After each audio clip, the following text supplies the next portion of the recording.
बिस्मिल्लाहिर्रहमानिर्रहीम। अस्सलाम वालेकुम class, this is your chemistry teacher Hifza Tabassum. और आज हम इंशाल्लाह चैप्टर नंबर 6 स्टार्ट करेंगे। चैप्टर 5 हमारा कल एंड हो गया था। आज हम पढ़ेंगे ट्रांजिशन एलिमेंट्स के बारे में। ट्रांजिशन एलिमेंट्स क्या होते हैं? बाय डेफिनेशन हम कहते हैं कि वो एलिमेंट्स जिनके पास partially filled d sub shell या एफ सब शेल होगा एटॉमिक स्टेट के अंदर, या कोई भी जो उनकी कॉमनली अकरिंग ऑक्सीडेशन स्टेट है।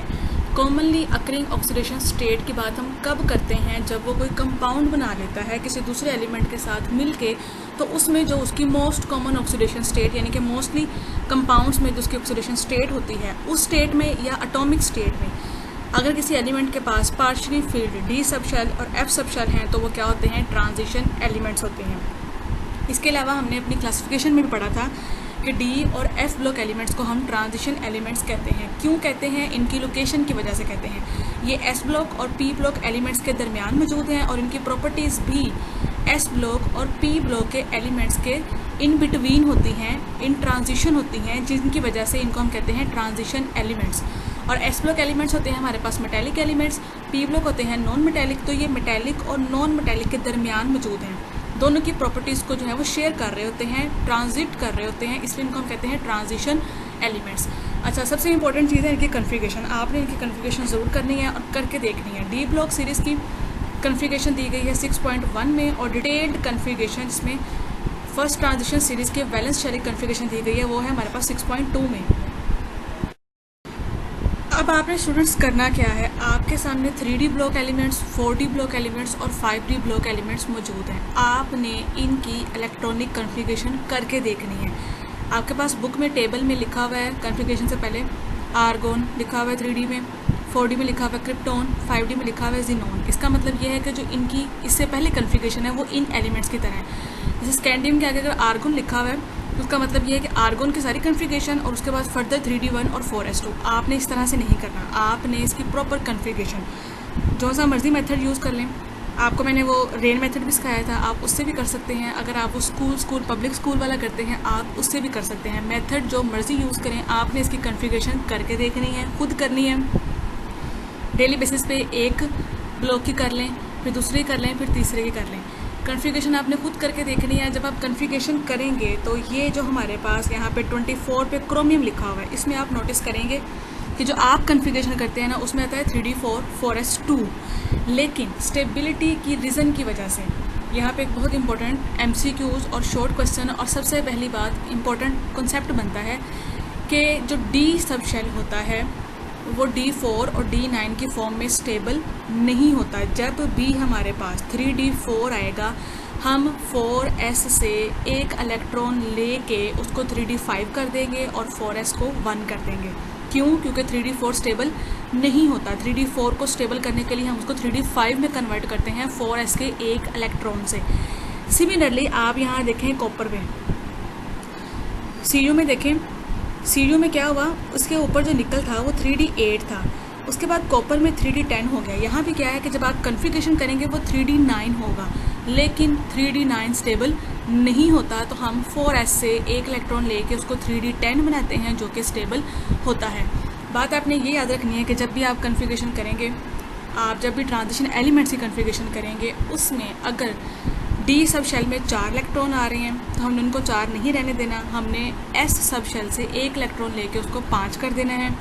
अगर हमारे पास D9 आ रहा है तो हमने उसको D9 नहीं रहने देना, हमने S से एक इलेक्ट्रॉन लेके उसको D10 कर देना है, ठीक है।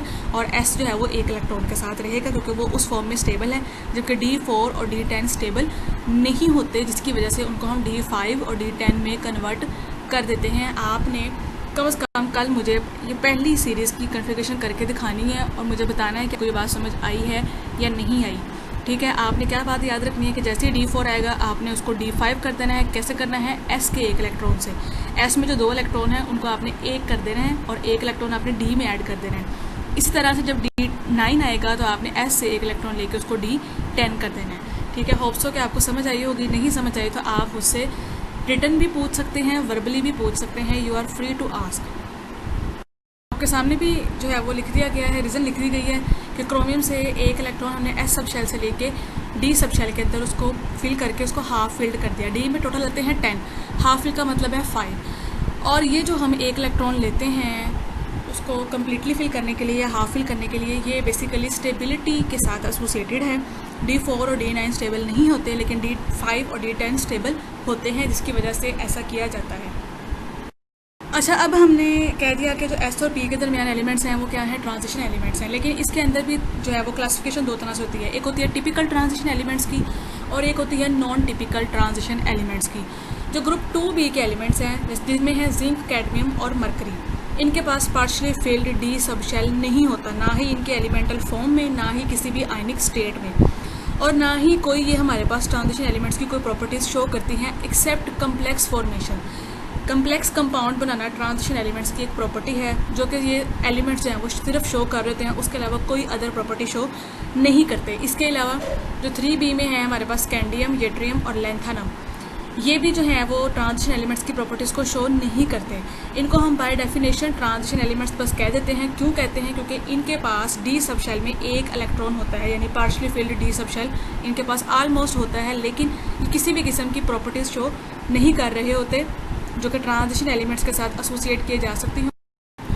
अब होता क्या है कि जब ये कंपाउंड्स बनाते हैं तो उसमें अपने ये डी का जो एक इलेक्ट्रॉन होता है उसको भी लूज़ कर देते हैं। अपने मोस्ट ऑफ कंपाउंड्स में ये ट्राई पॉजिटिव आयंस की फॉर्म में होते हैं, कि 3 इलेक्ट्रॉन लूज़ करके कंपाउंड्स बनाते हैं। और जब वो ट्राई पॉजिटिव आयन बनाएंगे, जो उनके पास एक इलेक्ट्रॉन था जो कि partially filled d sub shell का था, जिसकी वजह से उनको हमने ट्रांजिशन एलिमेंट्स कहा था, जब वो भी उनके पास नहीं होगा तो वो ट्रांजिशन एलिमेंट्स की किसी भी किस्म की कोई प्रॉपर्टी शो नहीं करेंगे। ग्रुप 2B और 3B जिनको हमने ट्रांजिशन एलिमेंट्स की क्लासिफिकेशन में प्लेस तो किया हुआ है, लेकिन वो ट्रांजिशन एलिमेंट्स की ना तो डेफिनेशन को पूरा करते हैं, ना ही प्रॉपर्टीज़ शो करते हैं, एक्सेप्ट 1-2 प्रॉपर्टीज़ या पैरामीटर के। इनको हमने यहाँ रखा हुआ है इसलिए ताकि हमारी जो क्लासिफिकेशन है वो मेंटेन रहे, ठीक है। रैशनल क्लासिफिकेशन को मेंटेन करने के लिए हमने 2B और 3B के इन एलिमेंट्स को ट्रांजिशन एलिमेंट्स में ही प्लेस किया हुआ है, लेकिन फिर इनको हम नाम देते हैं नॉन टिपिकल ट्रांजिशन एलिमेंट्स का, और जो बाकी सारे एलिमेंट्स हैं इन सीरीज़ में उनको हम कहते हैं टिपिकल ट्रांजिशन एलिमेंट्स। आज के लेक्चर में जो इंपॉर्टेंट बात है वो ट्रांजिशन एलिमेंट्स का कॉन्सेप्ट है, उनकी डेफिनेशन है। उसके बाद सबसे इंपॉर्टेंट बात है इनकी कन्फिगरेशन, और थर्ड नंबर पे टिपिकल और नॉन टिपिकल ट्रांजिशन एलिमेंट्स क्या होते हैं और क्यों होते हैं, इनके दरमियान डिफरेंस क्या है। ये बहुत इंपॉर्टेंट शॉर्ट क्वेश्चन है। This is all about our today's lecture. आपने कन्फिगरेशन वाला काम लाजमी करना है करके मुझे बताना।